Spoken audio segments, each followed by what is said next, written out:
Today's episode is all about blockchain. IDC predicts global blockchain spending will increase 88% from 2018 through the end of 2019. In just 1 year, what does this tell us? If you don't already know about blockchain, now this is the time to explore it. Let me give you a very quick primer. Blockchain is a list of records that are linked and secured. It is decentralized, meaning the records are public and accessible by anyone in the blockchain. It's also immutable, meaning once something is entered, it can't be tampered with, or so many people like to think anyway. Quite simply, it's a shared digital record book of transactions or blocks that are linked together in a sequence or a chain. Blockchain is often associated with the making of digital records.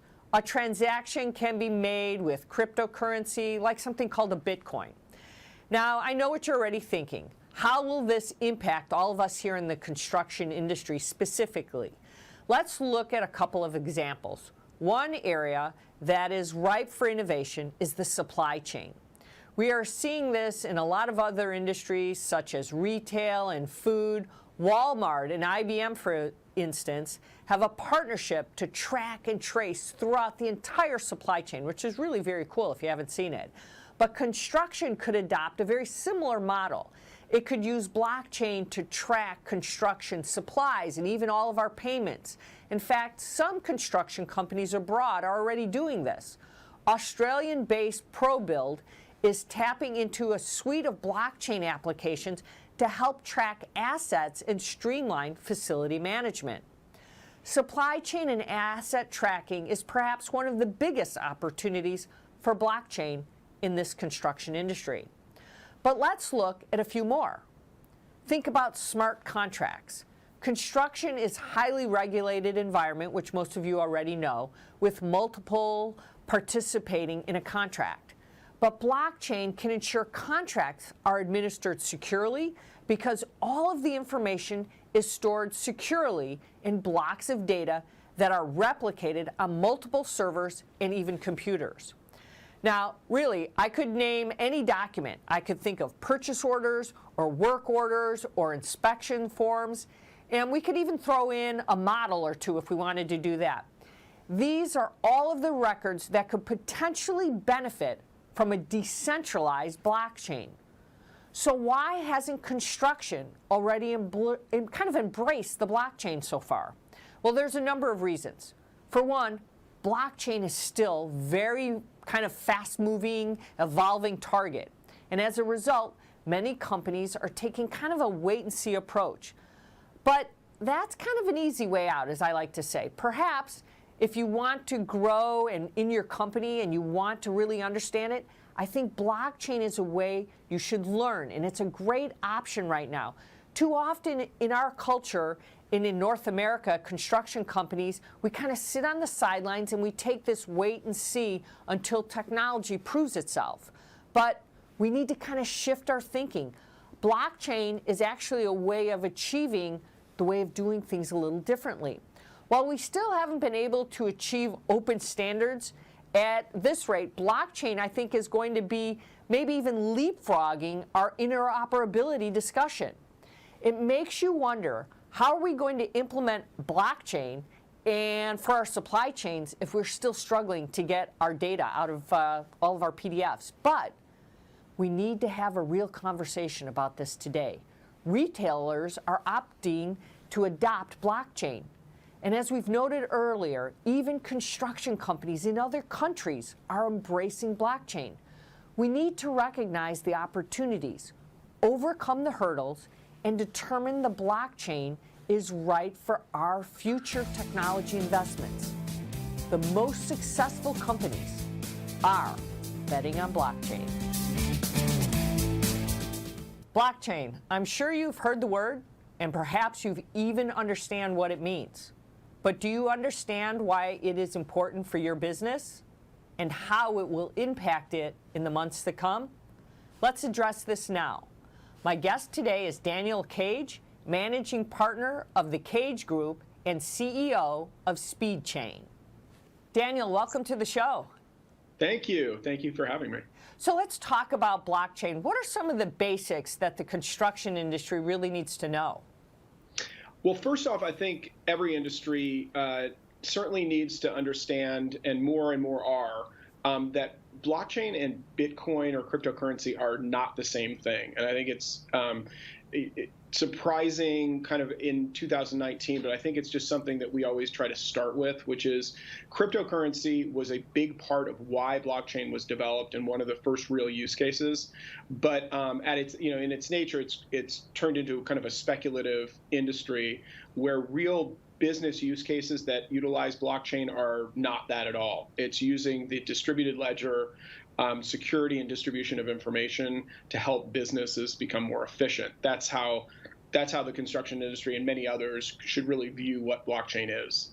It's interesting you said that, because I do think people get confused when they hear cryptocurrency and blockchain.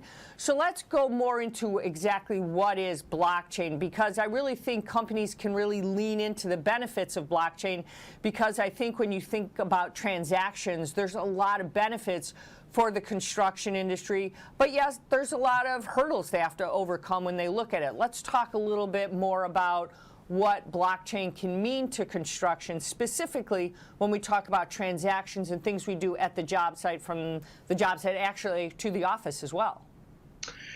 Perfect. Yeah. So I think a good way to start thinking about that is that what blockchain is a way to communicate and transactional information, share information between disparate parties. So the distributed nature of how transactions are stored and then distributed is a new way of looking at data. And I think that is really, the use cases will come out of that concept. So if you can take supply chain, or something that the blockchain does very well is, because it is distributed and it's also time-stamped, it's immutable. So it's very difficult to change, if not impossible, to change data that's built on a block. And because of that, it's really useful for tracking, let's say, windows, for example. You can ship it internationally and kind of track it when it leaves the warehouse, track it when it gets on a ship, track it when it gets to port. Those kind of things will change the industry, because really what will happen is construction's a perfect example where you have multiple parties, usually not in the same company, that are all transacting all day long in a project that has a beginning, middle, and end that usually is pretty long. And so what it does very well is track the data, create the data, track it, and then distribute it simultaneously to many users.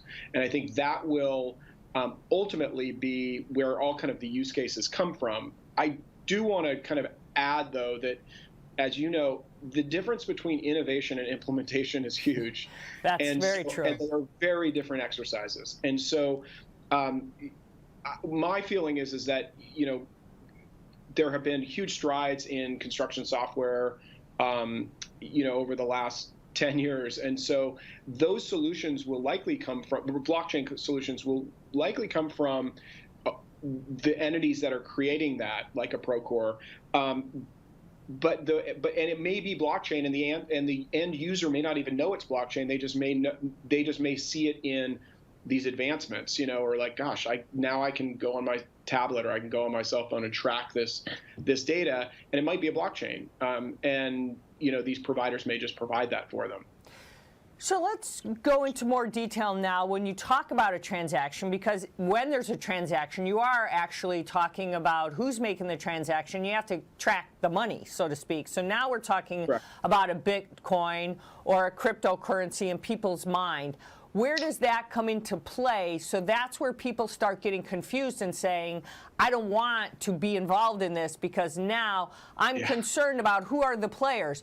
But that's where the blockchain has its benefits, and people are nervous, but they need to understand how it works. So when you're talking about a Bitcoin, or you're talking about cryptocurrency, or you're talking about a blockchain, there's different layers, and there's protection along the way. Nothing's 100% secure. You and I know this. When we're talking about anything that happens in the internet, we all know there's always nefarious characters, and we tell that to anybody who's reading or watching anything.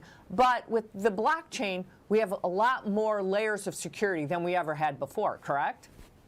That's correct. And so, first off, I think the way you will transact in the future in blockchain transactions, or a way that you can look at it from a construction perspective, is we've got to understand what a smart contract is. And so blockchains are built on smart contracts. And what that does is, I think an easy way to think about it is kind of the rules of the road for conducting e-commerce within an ecosystem. So the smart contract is, at its simplest form, an if-then contract. So if something arrives at the job site, then payment will be finalized. Or if it comes, then a certain, you could even supply chain, or even during the bidding process, if so-and-so happens, then this will be released, those kind of things.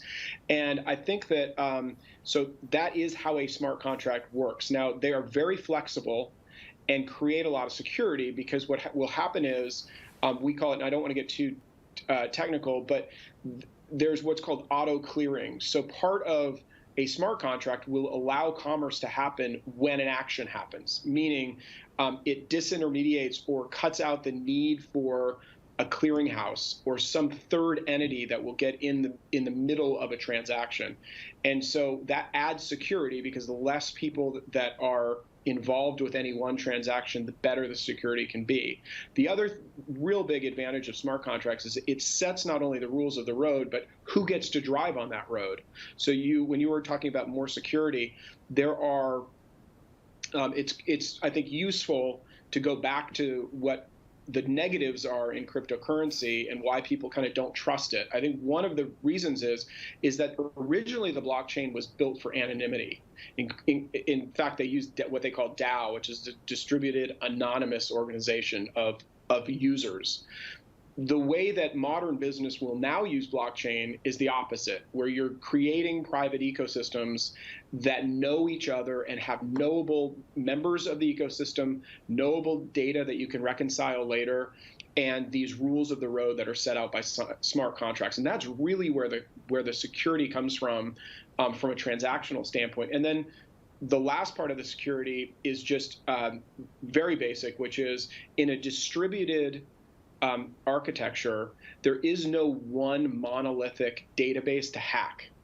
And so when you have all this user data, whether it's credit card information or whether it's sensitive data on a construction site, because it's distributed in the way it is, I won't get technical, but the way it is stored and then distributed, it makes it very difficult for any one entity to come in and get that information. Where are we now, Daniel, when we talk about this, with what you're doing and helping companies right now understand this? Help me understand where you are. Is the construction industry embracing blockchain right now? Well, we are less. Yeah, the answer is in some use cases, absolutely. So whether it's tracking supply chain, actually managing some of the bidding processes are slowly getting to to blockchain solutions. But market adoption in any big industry is slow still, because of what you had mentioned, which is this whole I don't really trust crypto. Is blockchain and crypto the same thing? If I ever actually pay in a blockchain transaction, am I using a cryptocurrency? Those kind of things. And where's the money going? It's this fear. It's not like truly putting money in a bank. They don't understand what that means right now. But they don't understand if there's a group in a blockchain, and you all know the blockchain, it's different in some ways, right? It's that knowledge base. The more knowledge you have, the better you are, right? I mean, in some of those. Absolutely. Not only that, absolutely true.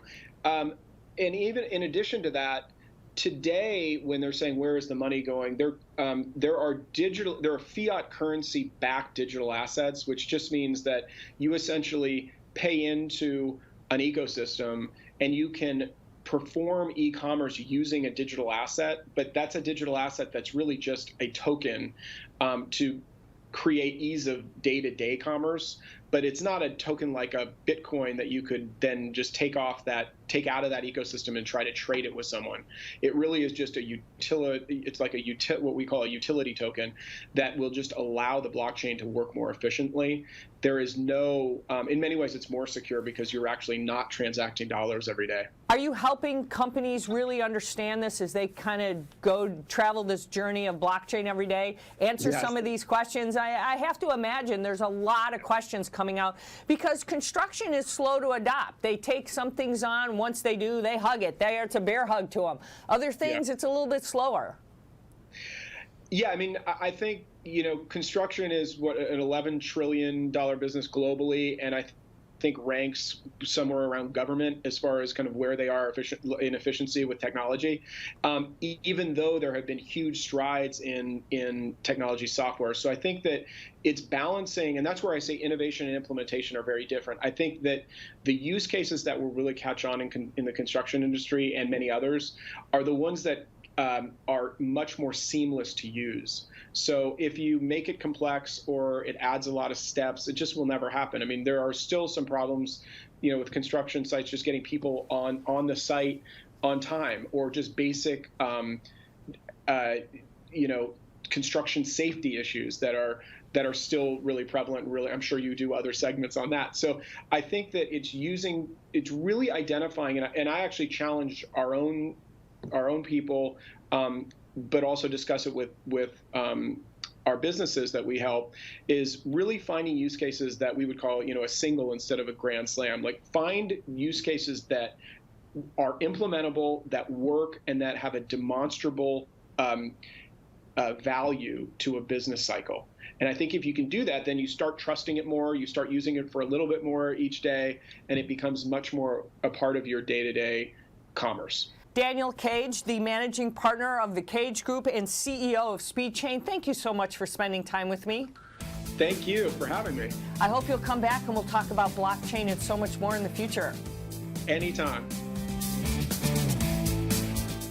It is time to dive in a little bit deeper and identify use cases specifically for the construction industry. How will blockchain change the way your company operates today, tomorrow, and even into the future? Today's guest will help answer this question. Please welcome Andrea Simon, corporate anthropologist and CEO of Simon Associates Management Consultants. Andrea, welcome. It's a pleasure to be here. Thank you for having me. So let's talk about blockchain. Why is blockchain going to be important to the construction industry? I've been asking that question a lot today, so I'm kind of curious your thoughts on it. Well, let's talk about what is blockchain anyhow. It came out of a paper in 2008 by Satoshi Nakamoto, and he wrote, Bitcoin is going to be a peer-to-peer cashless experience. For a system for that to develop, it developed quickly. And while the cryptocurrency was very important, what people began to realize was that it was based on a new ledger system that's decentralized, completely secure, and really quite fascinating. The blockchain underneath that cryptocurrency is what is so interesting today for the construction industry. What blockchain allows you to do is connect one block to another, one ledger to another, in a distributed way, highly secure, to the point where if you think about a building being sold and another person buying it, they could actually do it without anybody in between. And so the blockchain technology and the operating systems are opening up for a construction industry that has not really adapted to new technologies very fast, a whole new way of doing everything from design to build to sell to recover. Everything is going to be transformed, and it is beginning to take off like gangbusters right now. How do you get from the owner end, like we talk about, somebody starts at, let's say, the beginning of the dirt, a GC, a sub, all the way to handoff, an owner side that's doing that.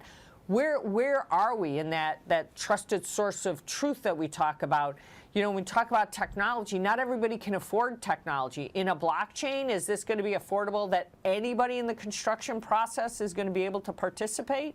I mean, is that what the industry needs to be thinking about? Look, anybody can do it. Is that what you're saying? Hey, this is a game for everybody to play in.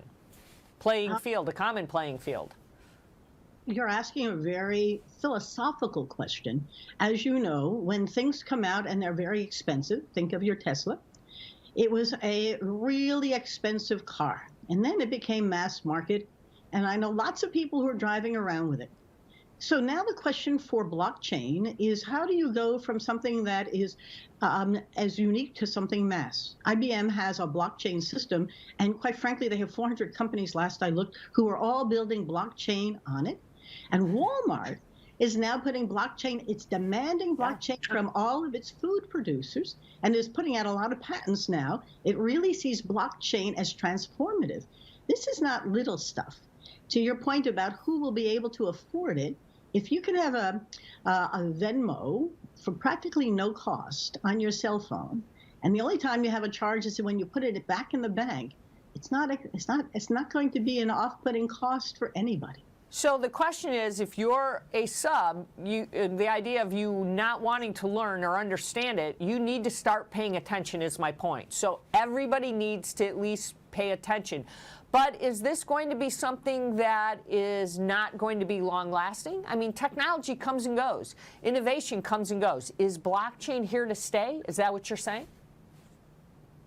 I think so. The city of Zug in Switzerland wants to be completely on blockchain. They're giving blockchain identities to all of their inhabitants there, all their residents. They're paying their taxes on blockchain. They want to eliminate all the intermediaries and all the paper.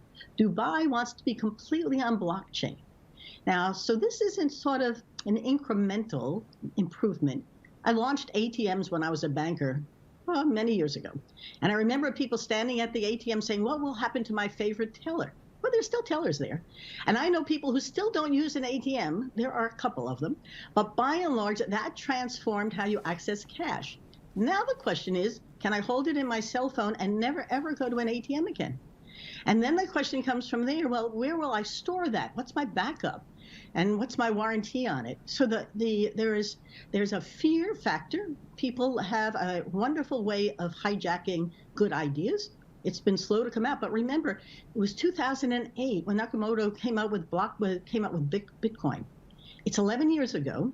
It's a very fast hockey stick change, and there are really companies now who are signing on for what can be done. There's something called, I believe it's as Breakers Chain out in California, a young company. It picked up 4 of the largest construction companies in the U.S. and just picked up ProBuild in Australia, the largest construction company there, because they have a 3-phase blockchain-based system. The first is called Foundry, where they put all your data in, and you can now move around everything you need through a blockchain system. The second is called the Chronicle, where they take your data and use artificial intelligence to analyze it so that you not only hold your data, but you can use it for your bids or your next bids, or which contractors or subs work best, or how to do better building something. So you have your own data repository. And then the Synapse, and using artificial intelligence to come up with predictive modeling. I will tell you, they picked up the 4 companies quickly. They have $20 billion already of contracts under contract, and they just came out. Will it stay forever? I don't know. The way the world works now, the next one is coming right behind it. It's changing exponentially, right? We never know what's the next one. But you've just proven the point that if you're in construction, you need to be paying attention because it's moving quickly, and if you're staying on the sidelines, you could be passed by, right? That's basically what you're saying. Well, and why not? You know, the old was good for the old, but a lot of people are passing their companies on to their sons who really don't want to do it the same way their dads did it. And they are very open. So as you look at this succession planning in the subcontractors or the contractors or the GCs or the next generation comes in, those millennials are smart, and Gen Z has grown up all digital. They don't really want the old way. Forget paper. I have to tell you, Andrea Simon, corporate anthropologist and CEO of Simon Associates Management Consultants, thank you so much for spending time with me today. I look forward to talking to you again. Peggy, that was great fun. Thank you. In order for blockchain to take off, we need to have a conversation about how it will impact everyone involved in a construction project, from contractors to subs and even corporate owners such as government. Today, I am joined by the Government Blockchain Association. Its mission is to promote and educate about blockchain to government professionals, including technologists, public policy makers, application specialists, and so much more. Here to chat with me is Gerard Daché, founder and executive director of the Government Blockchain Association. Gerard, welcome to the show. Thank you, Peggy. I'm glad to be here. So Gerard, tell me a little bit about the association and why you started and what the goal is to try to help with the blockchain. Well, in 2016, my son bought $2.86 worth of Bitcoin. And when he sold them, he paid for a motorcycle, a car, his living expenses, and his There college. you go. There you go. You like that. Right. So it kind of got my attention. When I started looking into it, I saw that the blockchain was really the secret sauce. But at the time, my background was in government contracting. There was nothing going on in government. Most of the stuff was IBM and FinTech and Deloitte. There was a lot of stuff in New York and Silicon Valley. But here in DC and government, it was kind of like a dry wind blowing across the desert. So I thought, I think blockchain is going to be big in government. So we decided to hold a meetup. I marketed and promoted like crazy. We rented this big, beautiful space, got 100 chairs in the space, and 2 hours after the event, our second guest arrived. So it was somewhat demoralizing. But then after that, we started meeting in libraries and different like restaurants and stuff like that. And today we have 15,000 people in 90 cities around the world. So talk to us about specifically the government space. When people think of blockchain, they really fear it, especially when we talk about government or specific verticals. You know, you think about the hackers. You think about, you're going to lose your money. People put things in there.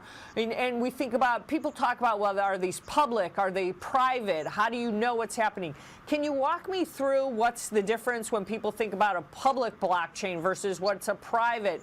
What is the difference? Right. Well, so you asked a lot of questions there, right? I know, right? It's complicated when people are trying to understand this, especially in construction, because we're slow to adopt, or at least the industry's always been slow to get into technology. And you're talking about something that's out of the train station. You jumped in 2016, this is 2019, and everybody's saying, it's exponentially changing. You've got to get on board or you're going to be left behind. Right. Well, so not to make the panic even any worse, listen, I believe that blockchain is probably the most transformative technology in human history. And that's a big statement. That's a big statement. It is a big statement, and let me explain why. So every other technology has really been around communications. And as we've been able to communicate more and better, we've been able to organize into larger and larger groups. So we went from tribes to villages to towns to eventually to nation states and global organizations. And that's because our technology has allowed us to communicate, and as we've communicated, we've organized, and power has this tendency to pool, to centralize.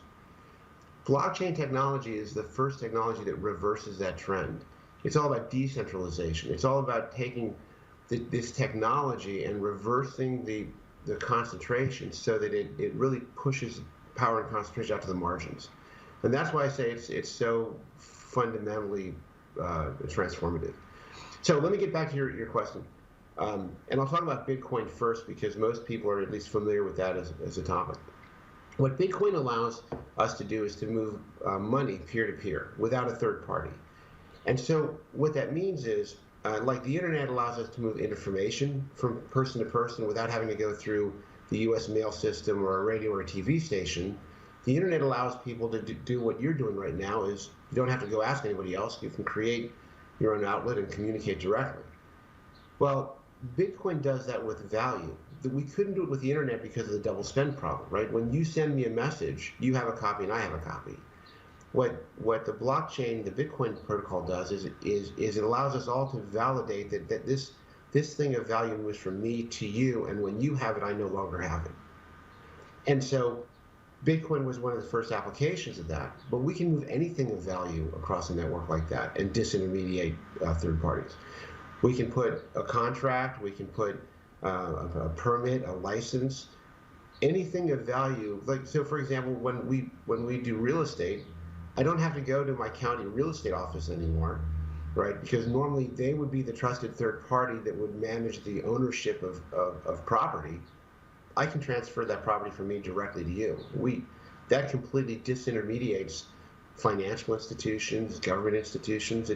It has a pretty big impact. So we're shortening that lag time, really. And when you think about permitting and all those other things, there's a lot of things that can be shortened. And we actually say we're reinforcing that protection in a lot of things, is what you just described. Exactly. So by shortening that, we can drive out a lot of the inefficiencies, right? A lot of waste. Just as an example, right? The UN Food Program, they did a pilot with the blockchain, and what they said is, listen, we're going to try to manage the Syrian refugee food program on the blockchain. And in the small pilot project, instead of working with the banks and the debit cards, they basically put these transactions on the blockchain, and right away they saved $1.6 million a month. And they anticipated that when they expand this to the full program, they'll literally save trillions of dollars, right? For the UN programs. So in virtually, if you think about one of the other things that blockchain allows us to do is put logic directly into the money. So what that means is I can write a contract and I can say, when these conditions are met, then the money automatically gets released to you. I don't have to deal with lawyers. I don't have to deal with any kind of third parties.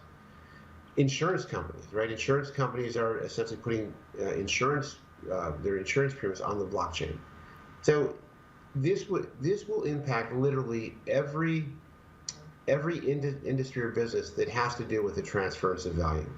So when you talk about, you described a Bitcoin, is there one source of Bitcoin that should be trusted within a blockchain? Because it sounds like you have lots of private blockchains. You just described the UN, real estate. Those are the private blockchains that companies can develop or organizations can develop, like you're creating.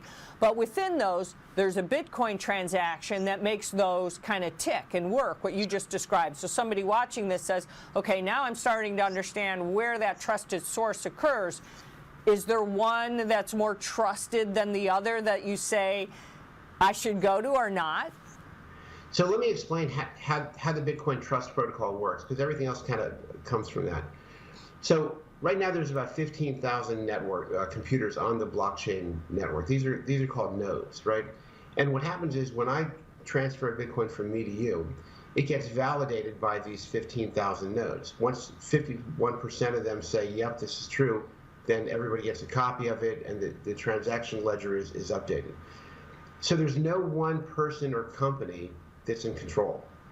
Now here's what's fascinating. If you think about a bank, right? Think about all, for me to build a bank that basically is going to do money transfer, or I'm going to hold your deposit so that later when you come to get it, you know it's there. I'd have to have safes, I'd have to have computer systems, cybersecurity audits, I'd have to have buildings, employees, I'd have to get license and permits, I'd have to get a certain amount of reserves, right? It would, I don't know what it would take. It would take millions and millions of dollars for me to set up a bank, right, with huge infrastructure. In the Bitcoin world, every year, hundreds of billions of dollars get moved around securely, and there's nobody in charge. There's no president, there's no vice president, there's no buildings, there's nobody in charge, right? So it is a completely decentralized trust mechanism. Go ahead. Well, I was going to say, for that very reason, isn't that why people get nervous? Because nobody's in charge, and when you hear about a hack, you say, where did all the money go? I mean, isn't that why you get freaked out and you go, I'm not trusting, these are family-owned businesses in some cases, and go, my life's money is in that, and you go, what the heck? I don't want to trust that. Nobody's in charge and nobody's responsible when I lose all my money. It's just like cash, right? So I'm putting it under my mattress on my bed. Is that what you're saying? It's just like cash. What I'm saying is it's like cash at this point, in that if you lose it, you lose it, right? And here's how, up to now, there's been 0 hacks of the blockchain, right? Nobody has No, now that's not true. We've heard of hacks. We've seen that, right? Is there, all right, now you got to explain that. Right, now I got to explain it. So the blockchain itself is completely secure. No one has ever hacked it. What has happened is people have essentially lost their private keys, right? So for example, I can put I can put all of this technology, I can put all of my money in this castle, I can build these big walls around it, I can make it completely impenetrable. But if I give somebody the key, they walk in and they take it all. And so what's happened is one of two things. Either people have given their private keys to somebody, which has allowed them to come in and take their money, or they've trusted an exchange, right? So most people are not technological savvy enough to essentially interact directly with the blockchain. So these exchanges have come up, and they're third-party intermediary. They're just like a bank, right? So people have been giving money to these exchanges to say, hey, listen, I'm not really sure I fully understand this whole blockchain thing. Let me give it to you. You can be my interface, and essentially those are the things that have been hacked. So that's where we're finding out. Okay, so when people hear this, they hear about this new intermediary that they're working with, and that's where the confusion's coming in. So people think about these privacy things that are coming up, and that's the big mistake companies are making when we talk about the blockchain. And that's the misinformation that is coming out there, because this is why a lot of people say, I don't want to trust it, or I don't understand it. Because when we talk about what's secure and what's not, anything can be hacked. And we still know anything can be hacked. We all know that. But how often it's being hacked is increasing with the number of things. I know you might not like hearing that, but the fact is, you know, where every good guy, there's one bad guy following quickly behind. And it's just the reality. When I'm talking about the Internet of Things, I'm an expert on that. And we all know what happens with that. But we all have to be aware of everything. It doesn't mean we can't do it, because technology is happening. But if we don't get involved, we're never going to be involved, right? I mean, that's the reality of it. Let me explain sort of the difficulty in the two types of ways people can get to your money, right? For them to hack the blockchain, here's what they'd have to do. Since these records are on, say, 15,000 computers at any one time, they'd have to simultaneously hack over half of those 15,000 computers, faster than those 15,000 computers were error checking, and they'd have to do it within a 10-minute block, because in 10 minutes the next block gets added to the blockchain.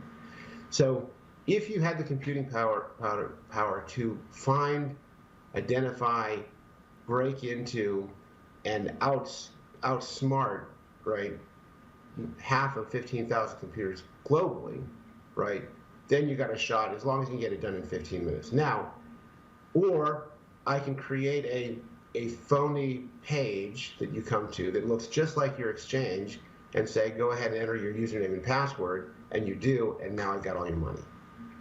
So anything's possible. I mean, the reality is anything's possible. We know people have done worse things. I mean, we look at how many large corporations have been hacked because people think they're getting a free TV from Walmart. Anytime Walmart sends you a free TV, right, you know it can happen.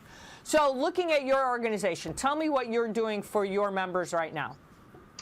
So anybody in government can join GBA for free, and then other folks pay a membership fee.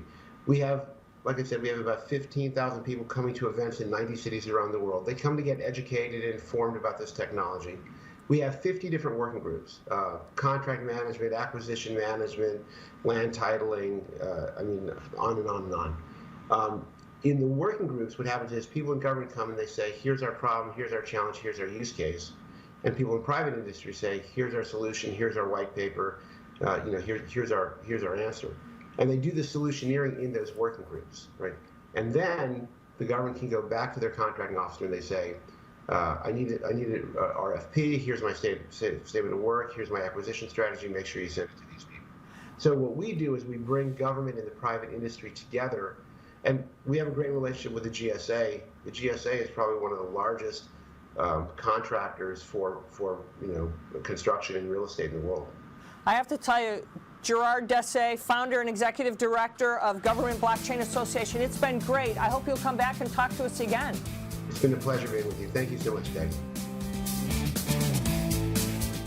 So to wrap up the show today, let me share with you my thoughts on what is needed for all of this construction industry that we talk about to embrace blockchain. So here we go. First, we need a culture shift. Next, we need to think about all these long-term goals. So we're going to start with what? Picking a good consultant, and then we're going to jump right into blockchain. All right, before we even talk about the technology, we need to address the culture in construction. I touched on all of this briefly earlier in the show, and I think you all remember that. The first step is to embrace blockchain in construction, is to build a culture that is centered on trust, right? Trust is so very important. Easier said than done, right? We all get it, we all know it. But part of it is a culture shift that needs to happen, what? From the very top all the way down. And we know it's very difficult, and sometimes changing top and getting everyone on board is very difficult. But there are some other things that can help as well. For instance, establishing a data management strategy for what types of transactions will be stored in each block can also help. So think about this. Next, we have to identify all of our long-term goals. Now, that can be difficult, especially when things are changing so quickly. Now, we've discussed many use cases throughout this episode. We've talked about what? Supply chain, smart contracts. I think we talked about purchase orders, work orders, inspection forms. Now, the list goes on and on and on. And there are many other opportunities, and I'm sure you can imagine what you can do for your business.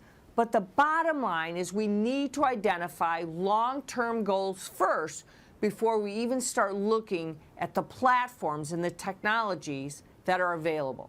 So here's my advice. Know where you want to go and then scale them with your long-term objectives. Now, I want you to think about choosing a consultant. There are different types of blockchains for different use cases. My best advice is to watch the market.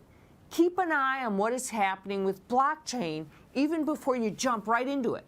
And perhaps even most importantly, find a good partner or consultant who can help you implement it for your specific company. Finally, it's time to kind of jump right into that blockchain. Look for one that is best for your needs and long-term goals. Perhaps there's even a government one that you can join. Start small and work up to what you're looking for. Candidly, I'm not sure which step is going to be most challenging for you and your company, because we all know it depends on what your company is doing. But remember, the culture shift is going to be one of the biggest hurdles to address. So I want you to think about your culture today. So what have we learned about the whole show today? Blockchain is decentralized. It's immutable. You have to do your research. That's it. You got to do your research to understand it before you can jump right in. But why is blockchain so important? It is. You've got to understand it. There's transactions, there's bids, there's scheduling. And we know there's a lot of companies out there who are saying they're offering blockchain. They're offering a bunch of crap. But you know what? It's all about the data. It's all about interoperability. Who owns the data? You know what? That's the question. Are you going to own the data, or some software company out there saying they own the data when you want to get the data? This is the real question. Whose blockchain is it right now? Who do you want to trust out there? These are the questions you have to be thinking about. And those are the things right now that are happening out there when we think about the blockchain. We're all going to get involved in blockchains. And you know what? You're going to have to get involved in a blockchain. Blockchains are very important. But more importantly, don't be buffaloed by people saying they're offering a blockchain and you don't understand it. Do your homework first.